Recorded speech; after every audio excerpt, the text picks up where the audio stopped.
na naman sa atin si boss. Hoy, tanggalin ko na yung plastic. Kuwawa naman yung bata. Sige, tanggalin mo na. Hala, bakit nanay yung kinuha mo? Hindi ko alam, may kala ko kasi bata yung kinuha ko eh. Saan niya ako dadaling, ha? Ha? Hoy, saan mo yung dadaling? Bala ko dyan.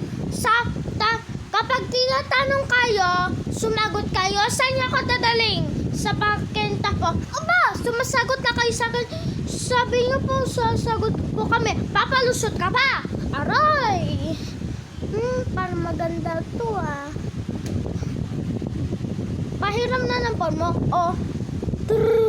Oy, low. Ano yun?